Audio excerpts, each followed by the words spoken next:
been waiting for literally more than a decade for someone to cast Chris Hemsworth in a role like this. In Crime 101, he's playing an elite thief who's working on one last score before he leaves the game, but a determined detective played by Mark Ruffalo is hell-bent on catching him in the act. And while the central story in this film is kind of the cat and mouse dynamic between Ruffalo and Hemsworth, there's a really cool tapestry of characters across LA. You got jewelers, insurance brokers, handlers, unhinged criminals.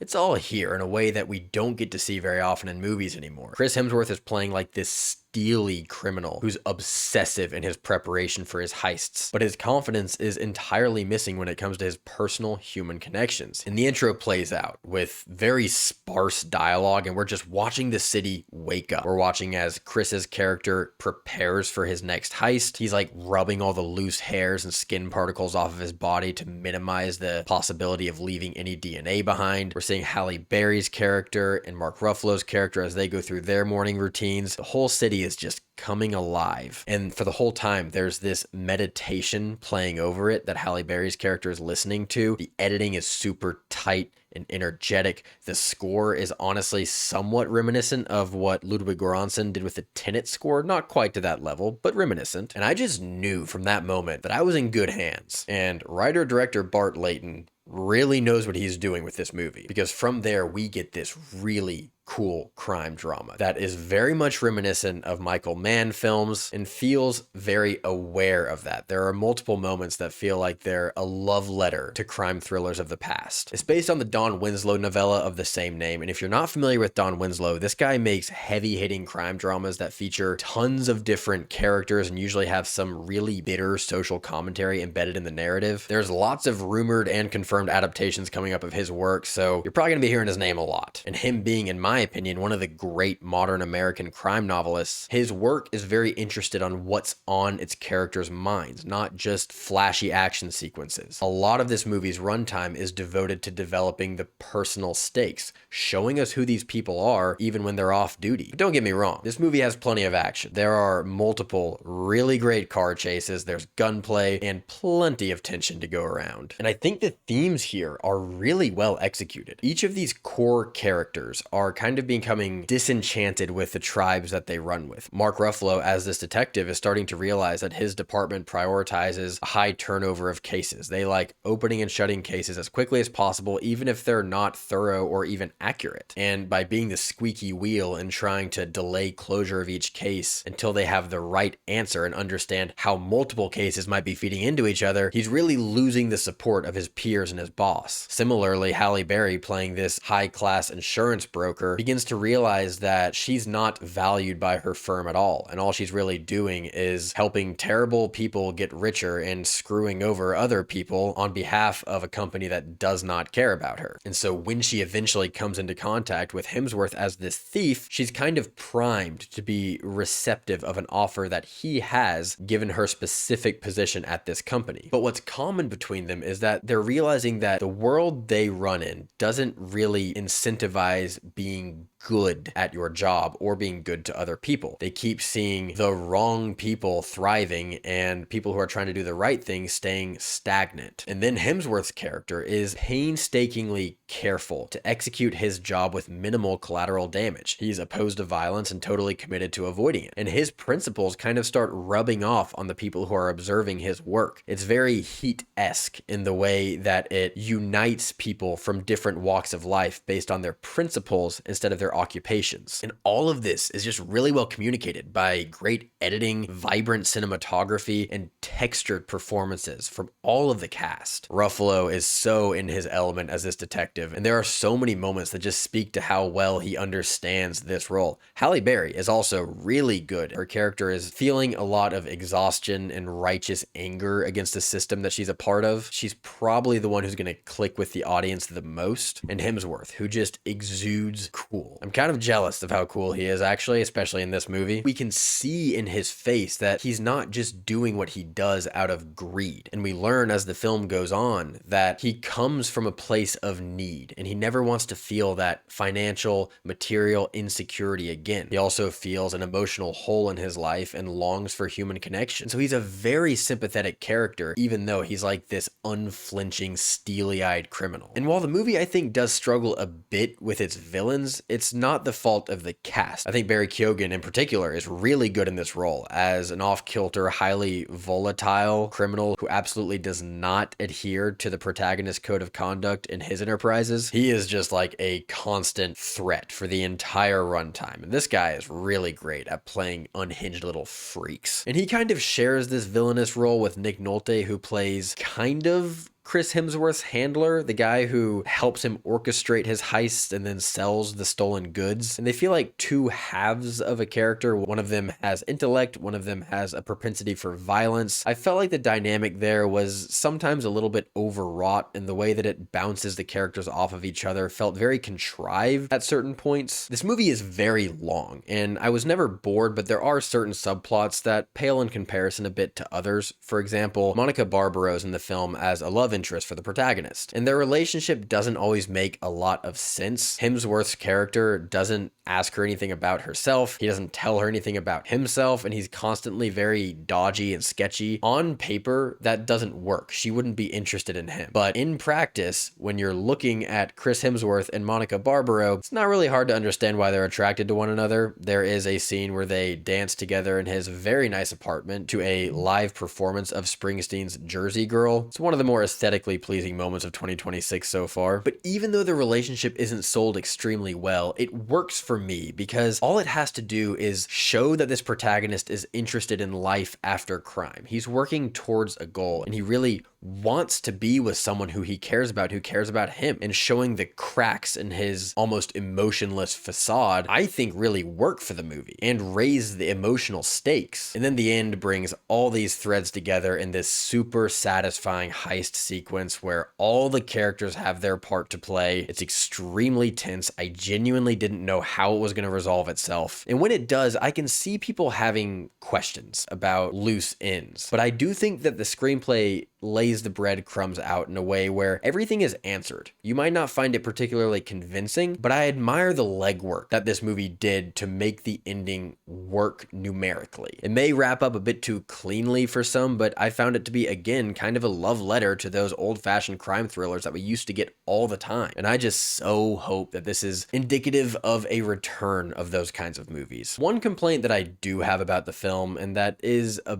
bit systematic throughout, is that it's a bit toothless for a Don Winslow adaptation. This guy, like I said, he writes heavy hitters, extremely graphic, often hard to read novels that do not flinch away from the darkness in these characters' hearts and the violence that they inflict on each other. And this movie never really goes there. In fact, the majority of it feels kind of PG-13. And so I just hope for future Winslow adaptations, the narrative is as grimy and violent as it needs to be. Because I did find that was lacking here. At the end of the day, I had a blast with Crime 101. It's super competently crafted, it's fun, it has a great cast, and it has actual themes that are embedded in the screenplay in a way that isn't preachy or didactic at all. There are stakes, both emotional and physical, and a ton of effort went into making it as entertaining as it is. For all of those reasons, Crime 101 gets an A-.